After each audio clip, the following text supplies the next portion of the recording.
Southampton में West Indies की 4 wicket से जीत और उसके बाद ओल्ड ट्रैफर्ड में बराबरी। जी हाँ, ओल्ड ट्रैफर्ड में इंग्लैंड की 113 रनों से जीत और सीरीज 1-1 से बराबरी पर। और अब शुक्रवार को एक और मुकाबला खेला जाएगा, निर्णायक मुकाबला होगा और वेस्टइंडीज और इंग्लैंड के बीच में। ओल्ड ट्रैफर्ड वही मैदान जहां पर इंग्लैंड ने वो जीत हासिल की थी। राजकुमार जी हमारे साथ मौजूद हैं, क्रिकेट विशेषज्ञ और विराट कोहली के कोच। स्वागत है सर आपका। Thank you. सर सबसे पहले तो मैं आपसे जानना चाहूंगा कि अभी तक 2 टेस्ट मैच आयोजित किए गए हैं, ओवरऑल आप किस तरीके से देखते हैं इन 2 टेस्ट मैचों को? देखिए, काफ़ी इंटरेस्टिंग हुए हैं मनोज जी ये दोनों टेस्ट मैचेस और पूरा विश्व देख रहा था कि कोविड के बाद जो क्रिकेट रिवाइव होगी तो किस तरह खेला जाएगा। तो उस लिहाज से अगर आप देखें तो एक अच्छी वापसी हुई है क्रिकेट की, सेफ अभी तक रहा है और कोई मतलब गलत इंसिडेंट्स नहीं हुआ है और ये खुशी है कि क्रिकेट वापस लौटा है। और साथ-साथ इसके पहला टेस्ट मैच जीतकर वेस्ट इंडीज़ ने इंग्लैंड को काफ़ी सरप्राइज़ किया। ज़रूर था कि उनके कुछ 1-2 प्लेयर्स नहीं थे पहले मैच में, लेकिन सेकंड मैच में इंग्लैंड अपनी पूरी ताकत से उतरा, जबकि जोफ्रा आर्चर के अगेंस्ट एक्शन था, उसके अलावा उनकी पूरी टीम थी और उन्होंने दिखाया कि एक बहुत शानदार टीम है इंग्लैंड और बहुत शानदार उन्होंने वापसी की और बताया कि इंग्लैंड के मुकाबले वेस्ट इंडीज़ के मुकाबले इंग्लैंड एक काफ़ी स्ट्रॉन्ग टीम है और उसी का नतीजा था कि उन्होंने ये टेस्ट मैच जीता और सीरीज़ बराबरी पर आ गई। राजकुमार जी, अटैक बदला किस्मत बदली, ये बात इंग्लैंड इंग्लैंड पर पूरी तरह से लागू होती है। आप देखिए, एंडरसन थे, जोफ्रा आर्चर थे पहले मैच में, गुड थे जो कि रफ्तार के सौदागर माने जाते हैं, लेकिन यहाँ स्टुअर्ट ब्रॉड आए, क्रिस वोक्स आए, सैम करन आए और तो और, लेकिन किस्मत पूरी तरह से पलट गई।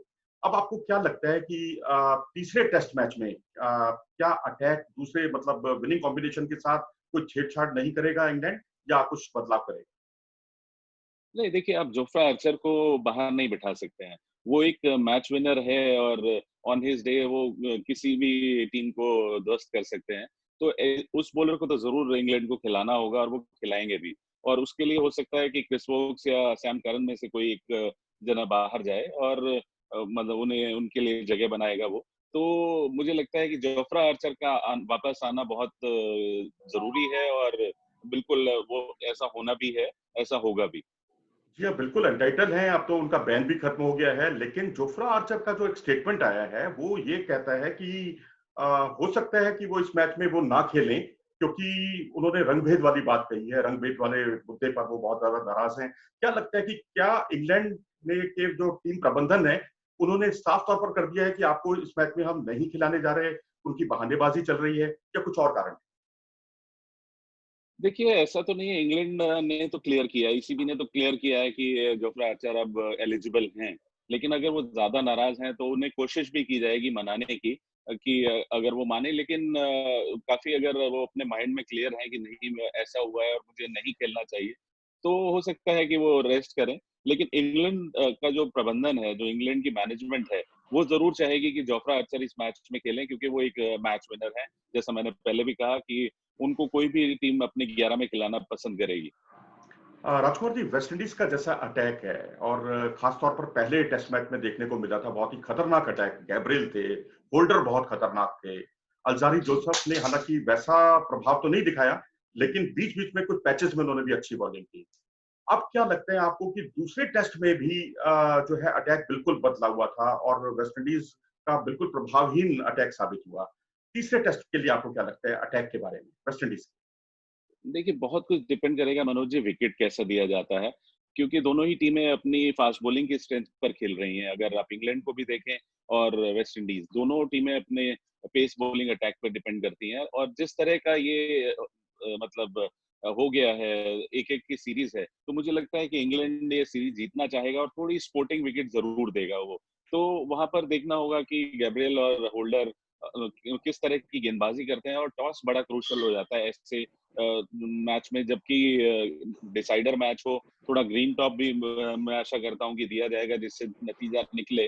तो उसमें टॉस बहुत इंपॉर्टेंट होगा, अगर जो टीम पहले गेंदबाजी करेगी, उसको काफ़ी एडवांटेज रहने वाला है।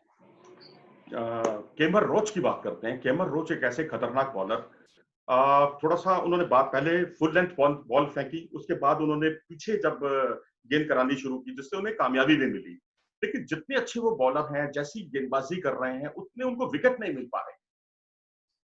केमर रॉच एक बहुत शानदार गेंदबाज थे और थोड़ा-सा ऑफ कलर लग रहे हैं। वो जो जिस चीज़ के लिए वो जाने जाते थे, जिस पेस के लिए, जिस स्विंग के लिए वो जाने जाते थे, वो शायद अभी पूरी तरह से वो नहीं पा पा रहे हैं। क्योंकि देखिए बहुत लंबे समय तक रेस्ट रहा है, तो सभी प्लेयर्स थोड़े अभी मतलब इतना पूरी तरह अपने रिदम में नहीं नज़र आ रहे। क्योंकि इतना लंबा ले ऑफ हो गया है। क्रिकेट एक ऐसा गेम है मनोज जी, जिसमें कि आपको रोजाना प्रैक्टिस करनी होती है और ये 4-5 महीने का जो लॉकडाउन रहा, इसमें सभी प्लेयर अपनी फिटनेस तो करते रहे लेकिन स्किल पार्ट बहुत ज़्यादा नहीं कर पाए क्योंकि ग्राउंड में नहीं जा पा रहे थे।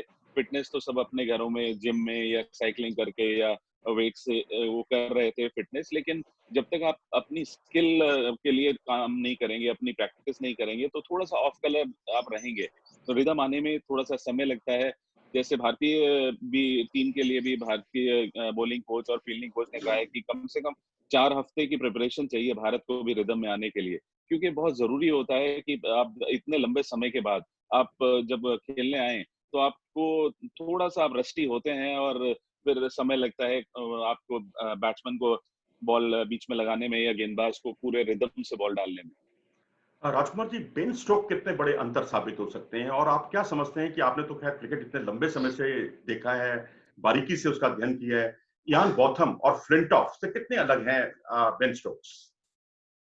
नहीं, बेन स्टोक्स एक बहुत ही शानदार मैं कहूँगा ऑलराउंडर है, बेहतरीन फाइंड है ये और उन्हीं के नक्शे कदम पर भले इयान बॉथम या फ्लिंटॉफ हो, उनके बराबर तो अभी मैं नहीं कहूँगा बॉथम के कम से कम तो लेकिन एक बहुत शानदार फाइंड है और बहुत ही बेहतरीन ऑलराउंडर हैं। उन्होंने करके दिखाया है हर मैच में कि क्यों वो इतने प्रेशियस खिलाड़ी हैं इंग्लैंड के लिए और इसमें कोई डाउट नहीं, वो वर्ल्ड नंबर 1 ऑलराउंडर हैं इस समय। बैटिंग में भी उनका नंबर तीसरे स्थान पर आ गया है वर्ल्ड क्रिकेट में। तो बहुत बड़ा अचीवमेंट है बेन स्टोक्स का और कोई भी टीम, कोई भी कप्तान चाहेगा कि वो ऐसा खिलाड़ी उनकी टीम में ज़रूर रहे। राजकुमार जी, अब तो विराट के बहुत करीब आ गए हैं वो, बल्लेबाजी में, बल्लेबाजी रैंकिंग में। हुँ, बिल्कुल, मैं वही कह रहा हूँ कि बल्लेबाजी में भी उन्होंने बेहतरीन प्रदर्शन किया है। गेंदबाजी से ज़्यादा बल्लेबाजी में उनका प्रदर्शन शानदार है और एक बेहतरीन ऑलराउंडर है, एक शानदार फील्डर हैं, वो बहुत ज़्यादा कमिटेड होते हैं ग्राउंड में। वो एक बहुत अच्छी बात है कि उनका बॉडी लैंग्वेज बहुत अच्छा रहता है ग्राउंड में। अच्छे कैचेज़ पकड़ते हैं वो, शानदार फील्डर हैं।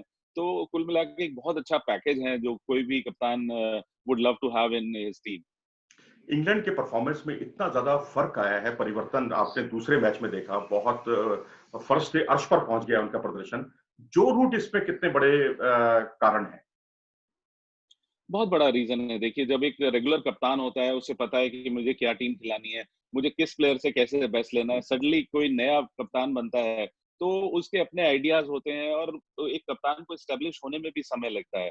तो बेन स्टोक्स एक मैच के लिए आए और इतना ज़्यादा उन्हें एक्सपीरियंस भी नहीं था पहले भी कहीं भी कप्तानी करने का। साथ-साथ अपने देश की कप्तानी और इतने लंबे टाइम के बाद क्रिकेट शुरू हुआ था, तो कहीं न कहीं थोड़ी-सी प्रॉब्लम्स थी और जो रूट के आने से वो सारा कुछ सेटल हो गया क्योंकि वो भली-भांति जानते हैं कि मेरे प्लस पॉइंट्स क्या हैं, मेरी टीम में मुझे किससे कैसे बेस्ट लेना है। तो एक रेगुलर कप्तान का होना बहुत इम्पोर्टेंट होता है, जो जो रूट के आने से पता लगा। राजकुमार जी, वेस्टइंडीज की बात करते हैं, कैंपबेल और शाई होप, ये दो ऐसे बल्लेबाज हैं जो चुनिंदा अपने पूरे करियर के 1-2 मैचों के प्रदर्शन के बदौलत टीम में लंबे समय से जगह बनाए हुए हैं और फिल सिमंस की खास तौर पर इन्होंने चिंताएं बहुत ज्यादा बढ़ा दी। लेकिन वेस्टइंडीज के पास इनके विकल्प भी मौजूद नहीं है। आप क्या मानते हैं कि ये वेस्टइंडीज की बहुत ज्यादा लिमिटेशंस हैं इस दौरे में? देखिए लिमिटेशंस तो हैं, वेस्ट इंडीज़ क्रिकेट काफ़ी नीचे चला गया है जब से मतलब पिछले काफ़ी अगर हम 5-6 साल की बात करें तो टी20 क्रिकेट और वनडे क्रिकेट को छोड़ दें, मनोज जी तो टेस्ट मैचेस में उनका रिकॉर्ड काफ़ी खराब है। तो क्योंकि वहाँ पे बहुत ज़्यादा क्रिकेट को प्रमोट नहीं किया जाता है, जो सुनने में आता है कि वहाँ के जो प्लेयर्स हैं, वो अब जो यंगस्टर्स हैं, वो फुटबॉल की तरफ या बास्केटबॉल की तरफ ज़्यादा जा रहे हैं। तो इस वजह से वहाँ पे क्रिकेट का क्रेज़ थोड़ा कम हुआ है, लेकिन जिस तरह वेस्ट इंडीज ने टी20 वर्ल्ड कप जीता था, तो वहाँ से वो क्रेज़ थोड़ा वापस आया है वेस्ट इंडीज क्रिकेट में और अभी बल्लेबाज़ी उनकी हमेशा मतलब बल्लेबाज़ी में ज़रूर स्ट्रगल कर रहा है वेस्ट इंडीज, लेकिन गेंदबाज़ी उनकी पहले से काफ़ी इम्प्रूव्ड नज़र आ रही है और कहीं न कहीं ज़रूरत है कि 1-2 अच्छे बल्लेबाज़ आएँ जो कि मिडल ऑर्डर को एस्टेब्लिश करें और समय देना होगा इन दोनों खिलाड़ियों को भी क्योंकि आप इतनी जल्दी बाहर नहीं कर सकते हैं, उन्हें प्रॉपर चांस देना होगा और बहुत ज़्यादा आपके पास रिप्लेसमेंट्स भी नहीं है। तो कोच के पास बहुत ज़्यादा रिप्लेसमेंट नहीं है, कप्तान और किसी नए प्लेयर को खिलाएँ, इससे अच्छा इन पर ज़्यादा खिलाना पसंद करेगा। तो वही इनका फ़ायदा हो रहा है और अब it is high time that they should perform now. चलिए, ब्रुक्स और ब्लैकवुड तो अपने आप को साबित कर चुके हैं और खासकर ये देखते हुए कि ब्रावो नहीं है, हेटमायर नहीं है, उनकी जगह को उन्होंने बखूबी हासिल किया है। शाई होप जो कि एक लीड्स टेस्ट अगर आप छोड़ दें या एक जिम्बाब्वे के खिलाफ उनकी 90 रन की पारी छोड़ दें, तो पूरे करियर में सिर्फ 2-3 मैचों की खा रहे हैं। क्या कहेंगे आप? होता देखिए ऐसा होता है मनोज जी, कुछ प्लेयर से आपको लगता है कि नहीं ये अच्छे प्लेयर हैं और इन्हें बहुत अगर ग्रूम किया जाए, इनको मौका दिया जाए तो ये बहुत अच्छे प्लेयर बन सकते हैं। आप इंडिया में भी बहुत सारे ऐसे प्लेयर हैं जिनको बार-बार मौके इसीलिए दिए जाते थे कि उन पे कप्तान को, मैनेजमेंट को भरोसा रहता है कि ये प्लेयर बहुत अच्छा है, बाई चांस आउट हो जा रहे हैं या एक अच्छा बॉल पड़ गया या खराब डिसीजन हो गया, तो मैनेजमेंट को यही लगता है कि नहीं ये लंबी रेस के घोड़े हैं और हमें इन्हें बैक करना चाहिए और इसीलिए ऐसे प्लेयर्स को बैक किया जाता है कि जो टेक्निकली करेक्ट लगते हों या जिनमें मादा दिखता हो कि लंबी समय तक क्रिकेट खेल सकते हैं या लंबे समय तक देश को सर्व कर सकते हैं, तो उन्हें थोड़ी-सी लंबी लॉन्ग रोप दी जाती है और वही शायद इनके साथ हो रहा है। और आखिरी सवाल, आपका प्रेडिक्शन क्या है इस मैच के लिए और वेस्ट इंडीज को खास तौर पर आप क्या सलाह देना चाहेंगे? देखिए पहले मैं वेस्ट इंडीज की बात पर आऊंगा कि वेस्ट इंडीज को थोड़ा कंसिस्टेंट क्रिकेट खेलनी होगी, थोड़ी पॉजिटिव क्रिकेट खेलनी होगी।